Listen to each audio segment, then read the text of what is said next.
Still recovering from the All Blacks loss to the Pumas yesterday. I've just sat down and watched Scotland against Italy. And for a little while, it looked like a upset was also on the cards in that game. However, it has finished 28 points to 17. Scotland ending up with a bonus point victory, which perhaps doesn't quite reflect the tight nature of the game. But anyway, I will go through some of the key points of the game, some of the stats. You guys can let me know your thoughts on how you saw it. First half, you'd have to say, was the Italians' half. Big time. Big time. Scotland get free kicked at the first scrum. There's a fair bit of force back. I don't know if you guys call that force back in other countries, where you're trying to kick the ball to someone down the field from you to force them back further. Just exchanging kicks, right? It was a bit of force back early, which was a bit tentative, I guess, from both sides because the conditions looked really nice. And the commentators actually mentioned that the conditions were really good. Cummings concedes a penalty at the back of a breakdown. Pretty easy one for him. Tantalizing ball. He thought maybe it'd come out, but he shouldn't put his hands in there. And Italy opts for the 3. They go in front early.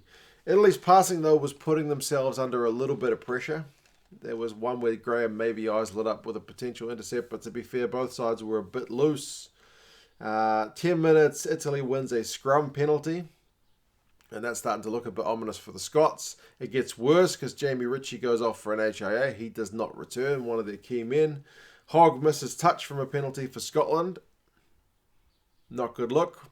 Italy still kick it out, so they still get a line out, and then Scotland proceed to lose that. So it's looking, and then Sutherland goes off for a leg injury. It's absolutely not looking like a Scottish day, to be fair. They concede another penalty at the line out, and it's 6-0. The penalty count, that time's looking pretty messy. It starts to look a little bit better for Scotland on 23 minutes when Duhan van der Merwe in what's I think his third test for Scotland. He gets a try after Scotland's first real big period of pressure. They get a line-out maul. They get advantage from there, so they pop it out to the backs, and he sees a gap and just plows straight on through like he does. Scotland go in front 7 points to 6 with the conversion, but straight from the kickoff, the Italians go the other end through Minozzi.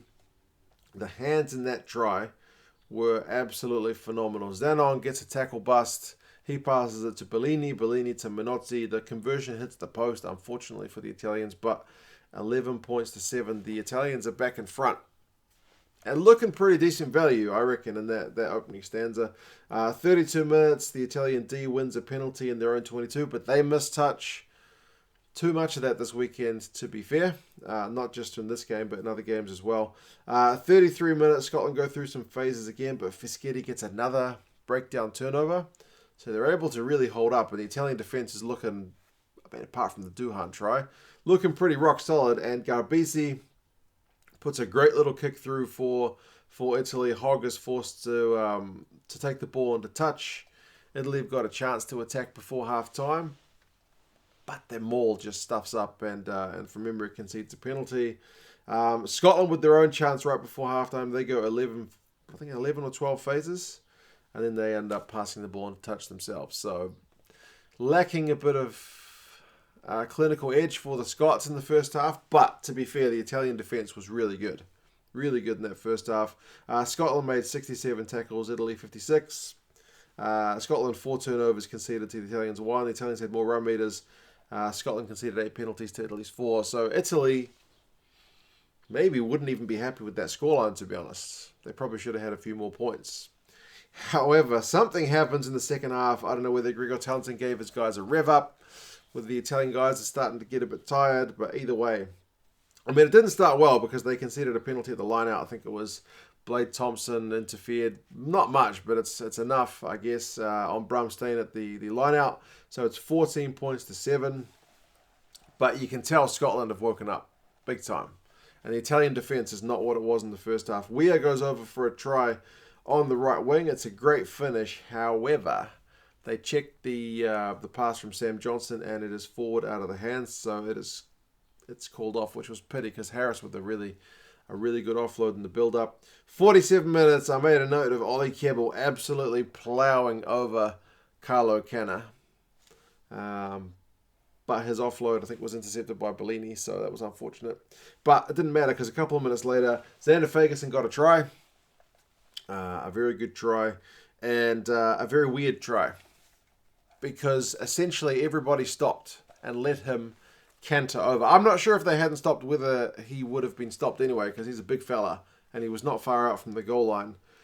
But yeah, there was an offload from the ground, I think from Watson, and it touched, I think, one of the Italians' hands. Was it Pellegrini?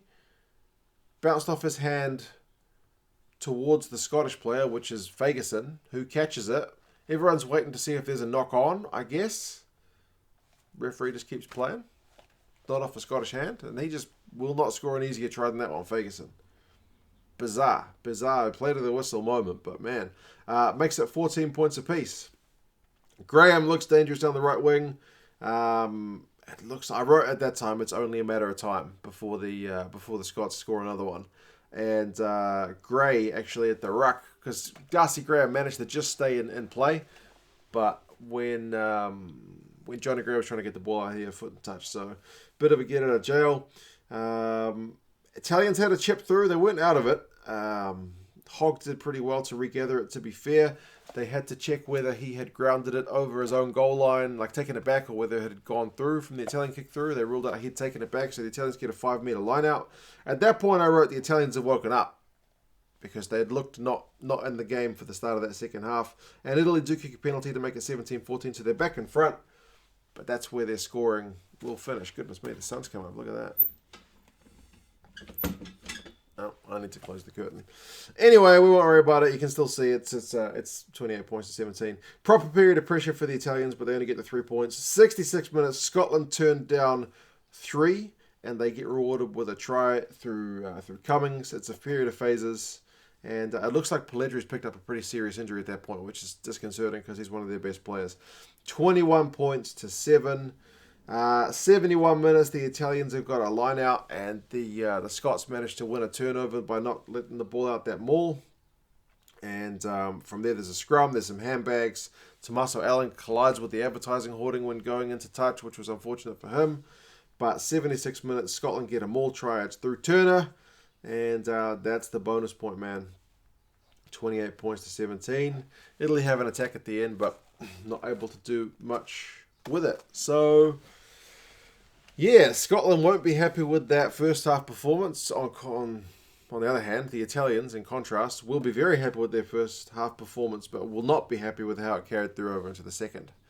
The Italians just looked asleep for large periods of the second half. The defending was just not there. I don't know whether they were tired.